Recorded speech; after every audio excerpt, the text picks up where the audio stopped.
Horror कहानियाँ थी। गाना। आज 20 सालों बाद रमेश अपनी दुल्हन नैना के साथ अपने गांव के अपने पुराने घर आता है। सभी लोग बहुत खुश थे। रूपा भी अपनी बहू का स्वागत करने में लगी थी। पर ये क्या, रूपा जैसे ही अपनी बहू की आरती उतारने जाती है, अचानक से तेज हवाएं चलने लगती है। घर की लाइट चली जाती है और आरती का थाल का दीपक बुझ जाता है। माँ, ये सब क्या हो रहा है? अचानक से ये मौसम कैसे बदल गया? अरे बेटा, ये गांव है। गांव में अक्सर ऐसा ही होता है। किसी भी वक्त मौसम बदल जाता है और कभी भी लाइट चली जाती है। दीपाली बेटा, किचन से मोमबत्तियां तो ले आ। रूपा के कहने पर दीपाली किचन में मोमबत्ती लेने जाती है। लाइट ना होने की वजह से घर में काफी अंधेरा था, इसलिए दीपाली अपने फोन का टॉर्च ऑन करती है और टॉर्च ऑन करते ही उसे महसूस होता है जैसे कोई उसके सामने से गुजरा हो। मुझे ऐसा क्यों महसूस हुआ कि मैंने अभी यहाँ किसी को देखा? क्या सच में यहाँ कोई था या ये सिर्फ मेरा वहम था? अरे दीपाली बेटा, मिले कि नहीं मोमबत्ती? हाँ माँ, बस अभी लाती हूँ। दीपाली सारी बातों को भूलकर मोमबत्ती जलाती है और जैसे ही मोमबत्ती लेकर वापस बाहर जाने के लिए पीछे मुड़ती है तो उसके सामने एक 10 साल की छोटी बच्ची खड़ी होती है। उस बच्ची की एक झलक देखते ही दीपाली डर जाती है और जोर जोर से चिल्लाने लगती है। तभी अचानक से लाइट आ जाती है। दीपाली की आवाज सुनकर शंकर और छोटा भाई पवन उसके पास पहुंचते हैं। क्या हुआ दीपावली बेटा? पापा, मैंने किसी को देखा। दीदी यहाँ पर कोई नहीं है। अंधेरे में वहम हुआ होगा आपको। अब चलो, दरवाजे पर भैया भाभी कब से खड़े हैं। दीपाली भी इसे अपना एक वहम समझकर सबके साथ बाहर चली जाती है, जहां वो लोग अपनी भाभी का स्वागत करते हैं।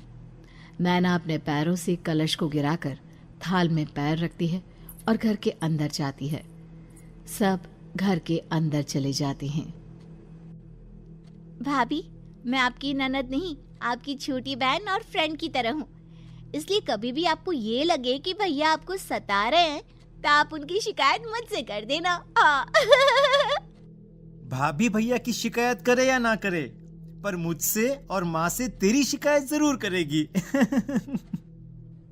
सभी आपस में बैठकर हंसी मजाक कर रहे थे। नैना भी घूंघट किए अपने बिस्तर पर बैठी थी। वो सब आपस में बात कर ही रहे होते हैं कि तभी उन्हें एक अजीब डरावनी आवाज सुनाई देती है और कमरे की खिड़की अपने आप ही खुल जाती है। मुझे इसीलिए गांव पसंद नहीं। गांव में ऐसी ही डरावनी आवाजें आती हैं। मैंने तो सुना है गांव में बहुत सारे भूत भी होते हैं और इस मौसम को पता नहीं क्या हो रहा है। मुझे तो बहुत डर लग रहा है। मैं तो अपने कमरे में जा रही हूँ सोने। बाय भाभी, हम कल बात करेंगे। अब सब अपने कमरे में सोने चले जाते हैं। नैना अपने कमरे में बिल्कुल अकेली थी। कुछ देर बाद रमेश अपने कमरे में आता है और देखता है कि नैना खिड़की के पास खड़ी होकर बाहर की ओर एक टक नजरें लगाकर देख रही थी। क्या हुआ नैना? बाहर क्या देख रही हो? मैं बाहर का मौसम देख रही हूँ रमेश जी। इस मौसम को देखकर ऐसा लग रहा है जैसे आज कोई अपना बदला लेने के लिए आया है। तुम क्या बोल रही हो? मेरी कुछ समझ में नहीं आ रहा। और वैसे भी रात काफी हो चुकी है, अब हमें भी सो जाना चाहिए। चलो।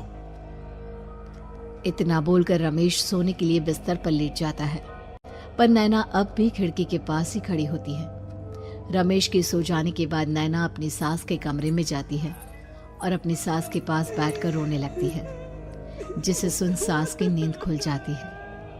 बहू, अरे क्या हुआ बहू? तू इतनी रात को यहाँ मेरे कमरे में बैठकर रो क्यों रही है?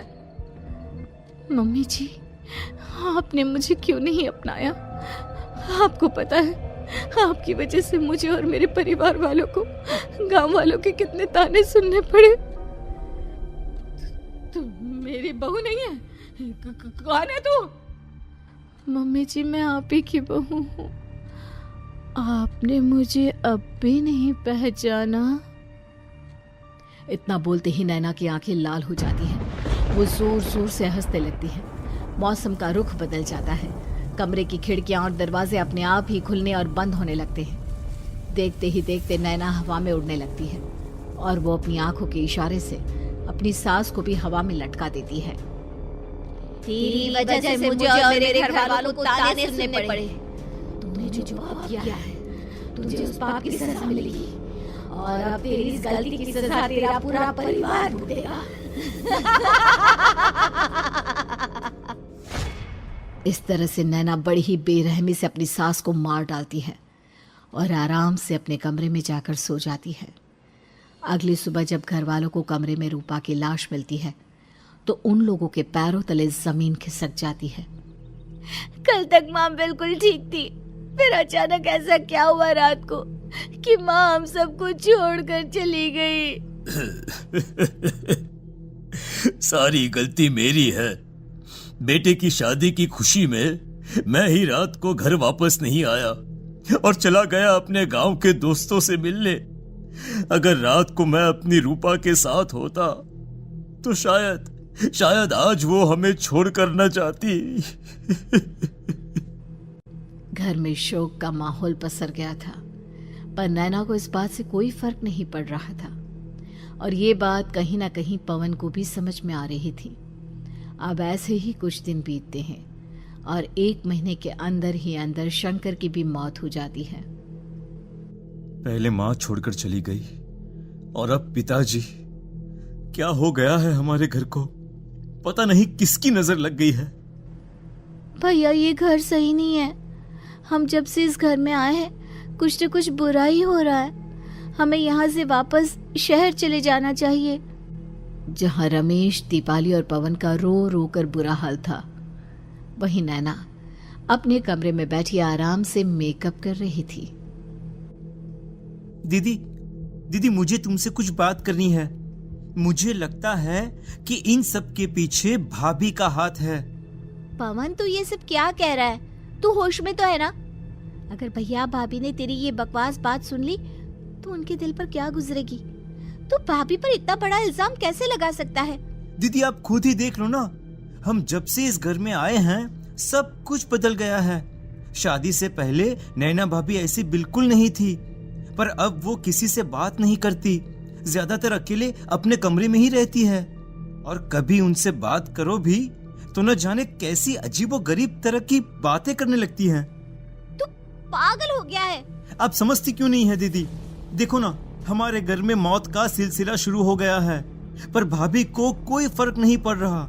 वो अभी भी मेकअप कर रही हैं, आराम से खाना खा रही हैं। और दीदी आपको पता है, जिस रात माँ की मौत हुई थी ना, उस रात मैंने भाभी को माँ के कमरे में जाते हुए देखा था। पवन की बातें सुन अब दीपाली के मन में भी शक पैदा होने लगता है और वो इस बारे में रमेश से बात करती है।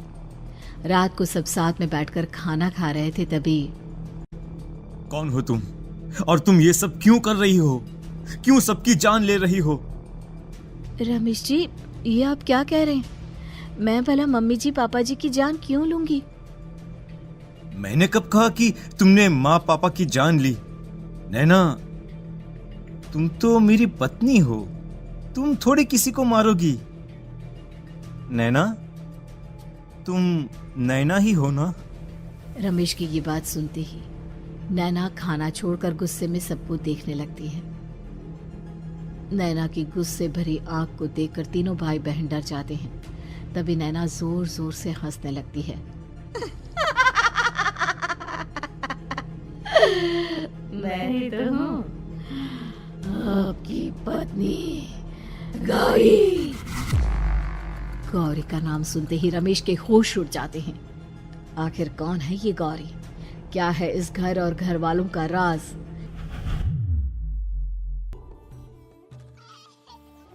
हमारे दोनों बच्चे एक साथ कितने अच्छे लग रहे हैं ना? हाँ, कितने अच्छे दोस्त हैं दोनों। बस बड़े होने के बाद भी इनकी ये दोस्ती बनी रहे तो बच्चे कितने खुश रहेंगे। मैं क्या सोच रहा था कि क्यों ना हम अपनी दोस्ती को रिश्तेदारी में बदल दें। मैं अपने बेटे रमेश की शादी तेरी बेटी गौरी से करना चाहता हूँ।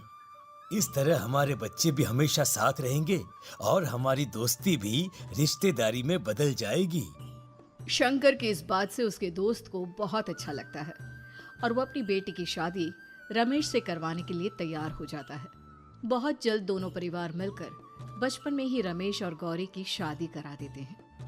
अरे शंकर, अपने बच्चों की शादी करवा कर हमने अपनी दोस्ती को रिश्तेदारी में बदल तो लिया, पर मैं चाहता हूं कि अपनी गौरी का गौना 2 साल बाद करूं, ताकि वो थोड़ी समझदार हो जाए। अरे हाँ दोस्त, बिल्कुल, हमें कोई दिक्कत नहीं है। इसी तरह समय बीतने लगता है। समय के साथ शंकर का कारोबार तरक्की पकड़ लेता है और 2 साल बाद शंकर अपने पूरे परिवार के साथ शहर में शिफ्ट होने की तैयारी कर लेता है। जब यह खबर उसके दोस्त को पता चलती है तो वो शंकर से बात करने उसके घर जाता है।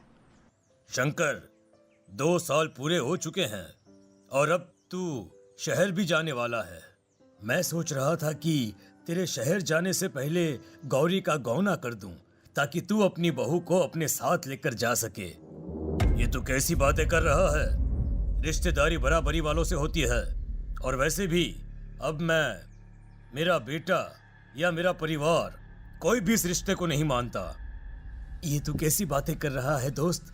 जब हमने अपने बच्चों की शादी करवाई थी तब हम दोनों ही एक बराबर थे। पिछले 2 साल में तेरा कारोबार थोड़ा सा अच्छा क्या चल गया तो पुराने रिश्ते ही तोड़ देगा। देख भाई, ऐसा मत कर।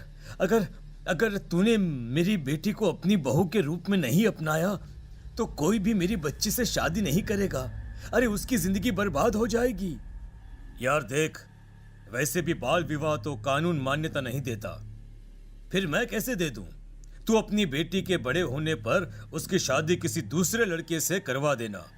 वैसे भी तब तक ना उसे और ना ही गांव वालों को ये बात याद रहेगी। मेरे बेटे को बख्श दे मेरे भाई। इस तरह से शंकर अपने दोस्त के परिवार और गौरी को गांव वालों के ताने सुनने और जिल्लत से भरी जिंदगी जीने के लिए छोड़ अपने परिवार वालों के साथ शहर चला जाता है। अरे इनकी गोरी में ही कोई दोष होगा, तभी तो लड़के वालों ने इनकी बेटी को अपनी बहू के रूप में नहीं अपनाया और उसको यहाँ छोड़कर शहर चले गए। अब कौन थामेगा ऐसी लड़की का हाथ? अरे पता नहीं कैसा आदमी है जो गांव वालों के इतने ताने सुनकर भी सर उठाकर गांव में चल रहा है। अरे अगर मेरी बेटी के साथ ऐसा हुआ होता ना तो मैं तो शर्म के मारे मर ही जाता। हाँ, दिन रात लोगों की नजरों में अपने लिए ग्रहण देख और सबके ताने सुन सुन अब गौरी के पिता हिम्मत हारने लगते हैं और एक रात गौरी के माता पिता खुदकुशी कर लेते हैं। ये सदमा गौरी भी सहन नहीं कर पाती और उसकी भी मृत्यु हो जाती है। तुम्हारे परिवार की वजह से हम लोगों ने अपनी इज्जत और जान गंवाई। इसका बदला तो तुम्हें चुकाना पड़ेगा, वो भी अपनी जान देकर। हंसते हुए अब नैना हवा में उड़ने लगती है।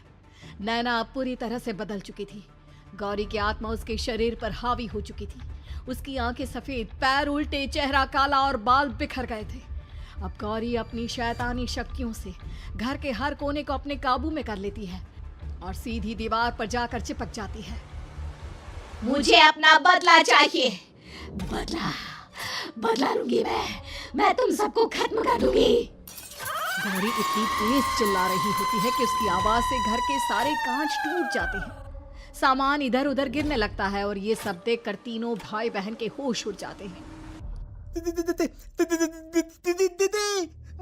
बचाओ, भागो भागो। उन तीनों को अपनी जान बचाने के लिए यहाँ से वहां भागता देख गौरी जोर जोर से हंसने लगती है। तभी दीपाली घर से बाहर निकलने लगती है, जिसे देख गौरी गुस्से में अपनी शक्तियों से तुरंत घर का दरवाजा बंद कर दीपाली को हवा में उड़ा देती है। बाहर भागी थी, मुझसे बचकर भागना चाहती है? कोई नहीं बचेगा, आज तुम सब मरने वाले हो। अचानक घर में भूतिया आवाजें गूंजने लगती है, तेज हवाएं चलने लगती हैं। सोफा, टेबल, कुर्सी सब हवा में उड़ने लगता है। ये सब देखकर रमेश, दीपाली और पवन की रूह कांप जाती है।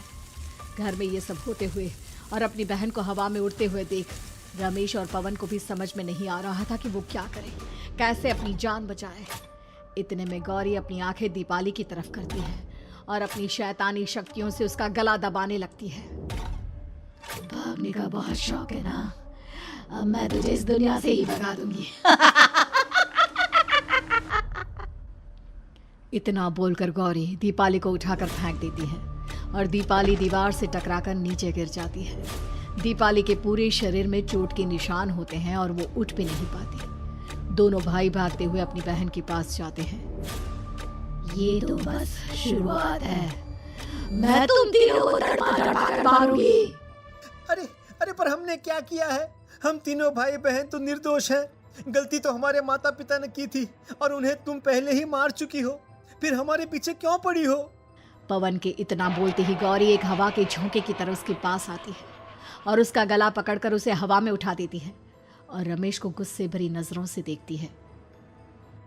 गलती मेरे परिवार की नहीं थी, पर सबको बोलना पड़ा। मैं किसी को नहीं छोड़ूंगी। गौरी पवन को हवा में उछाल देती है, जिस पर कमरे की छत से टकराकर जमीन पर आकर वो गिरता है। उसके सर और शरीर पर जगह जगह चोट लग जाती है और खून बहने लगता है, जिसे देख अब रमेश से चुप नहीं रहा जाता। गौरी, तुम्हारा गुनहगार मैं हूँ। तुम्हारी शादी मुझसे हुई थी। अगर तुम्हें बदला चाहिए तो मुझसे लो। मेरे भाई बहन को छोड़ दो। तुम मुझे मार दो। मरना तो सबको पड़ेगा। अरे पर इसमें उन दोनों की कोई गलती नहीं है। प्लीज, मैं मानता हूँ कि तुम और तुम्हारे परिवार के साथ जो कुछ भी हुआ वो गलत था, पर गौरी, मैं प्लीज मेरे भाई बहन को छोड़ दो। उन्हें तो इस बात के बारे में कुछ भी पता नहीं है। उनका इस सबसे कोई लेना देना नहीं है। तुम और तुम्हारा परिवार यही चाहता था ना कि मैं तुम्हें अपना लूं। उस समय मैं